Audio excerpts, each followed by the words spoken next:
হ্যাঁ বাম হাতে যে ঘন্টাটা ঝুলছে হ্যাঁ। নবাবী পিরিয়ডেরই ঘন্টা।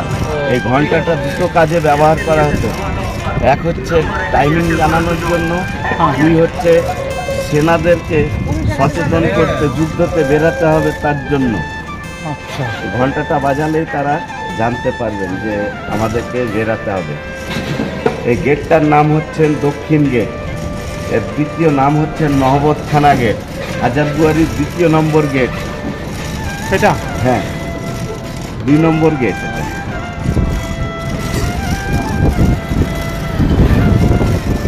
হ্যাঁ আমরা যেখানে যাচ্ছি সেটা হচ্ছে মতিঝিল। হ্যাঁ এই মতিঝিলে দেখবেন ঐতিহাসিক মতিঝিল এবং ঘসিটি বেগমের শখের প্যালেস। এই প্যালেসগুলো নেই, ভেঙে গুড়িয়ে দিয়েছেন ইংরেজরা।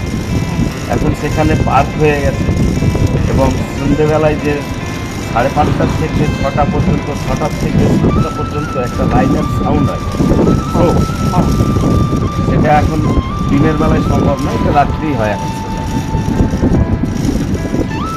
ঘসিটি বেগমের শখের প্যালেস ইংরেজরা ভেঙে গুড়িয়ে দেন। বেরিয়ে আসার সময় একটা বাড়ি দেখেন ইংরেজ। যে বাড়িটা হাইটে হচ্ছে 12 ফুট, চড়াই হচ্ছে 14 ফুট, লম্বাই হচ্ছে 60 ফুট। এই 60 ফুট বাড়িটাতে ইংরেজরা মনে মনে পরিকল্পনা করলেন যে ঘসিটি বেগমের শখের প্যালেস থেকে কোথাও একটা আন্ডারগ্রাউন্ড রাস্তা রয়েছে, যে ঘরের কোনো জানলাও নেই, দরজাও নেই। আচ্ছা বুঝলেন? তখন ওনারা পরিকল্পনা করলেন ইংরেজরা যে এর আন্ডারগ্রাউন্ড কোনো একটা রাস্তা রয়েছে প্যালেস থেকে, এখানে টাকা পয়সা ধন সম্পদ নবাব রেখেছে।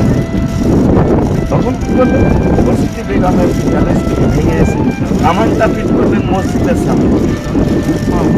মসজিদের সামনে কামান ফিট করে ওইটাকে উড়াবার চেষ্টা করে। যে কামানটা চার্জ করে সে সঙ্গে সঙ্গে উঠে মারা যায়। ওইটা ওই ভাঙা অবস্থায় পড়ে আছে, এখনো জানলাও নেই, দরজাও নেই, কিছুই নেই। ওটা ওইভাবেই পড়ে রয়ে গেছে। সেটা দেখতে পাবেন ওইখানে। যেখানে যাচ্ছি আমরা এখন। হ্যাঁ, এটা হচ্ছে মতিঝিলে। পাশাপাশি তৈরি রয়েছে পার্ক এবং ঐতিহাসিক জায়গা।